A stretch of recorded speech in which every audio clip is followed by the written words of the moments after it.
Welcome to RR food box channel. ఈరోజు మన ఛానల్లో ఇన్స్టెంట్ దోశ అండి. ఇంట్లో దోశ బ్యాటర్ లేనప్పుడు మనకు దోశ తినాలనిపించినప్పుడు అప్పటికప్పుడు దోశ ప్రిపేర్ చేసుకోండి. స్పాంజీ లాగా వస్తాయండి.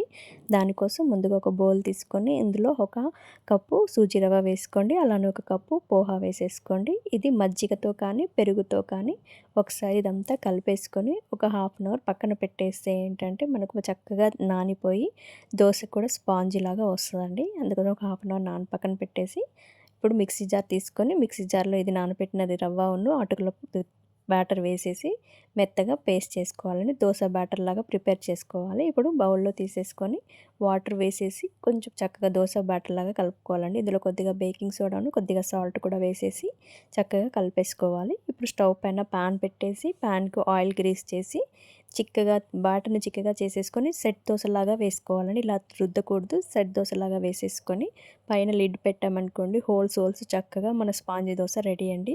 ఒకసారి మీరు కూడా ఇలా ట్రై చేయండి. సూపర్ టేస్టీగా ఉంటుందండి. ఒకదానికొకటి ఇలా దోశ వేసేసుకొని చూడండి, మనకి ఇక్కడ హోల్స్ ఎంత బాగా వచ్చినాయో తెలుస్తుంది కదా. అప్పటికప్పుడు ప్రిపేర్ చేసిన దోశ చాలా స్పాంజీగా వస్తుందండి. మీరు కూడా ట్రై చేయండి. మరిన్ని వంటల కోసం నా ఛానల్ని సబ్స్క్రైబ్ చేసుకోండి. మీ ఫ్రెండ్స్ అండ్ ఫ్యామిలీకి షేర్ చేయండి. నా వంటలు నచ్చినట్టయితే లైక్ చేయండి. చూడండి, మన ఈ దోశని దేనితోనైనా తినొచ్చండి. ఇంట్లో ఏ కర్రీ ఉంటే ఆ కర్రీతో తినేసేయొచ్చండి. ఇక్కడ నేను టమాటా కర్రీతో తింటున్నాను. సూపర్ టేస్టీగా ఉంటుంది. Thank you for watching my channel.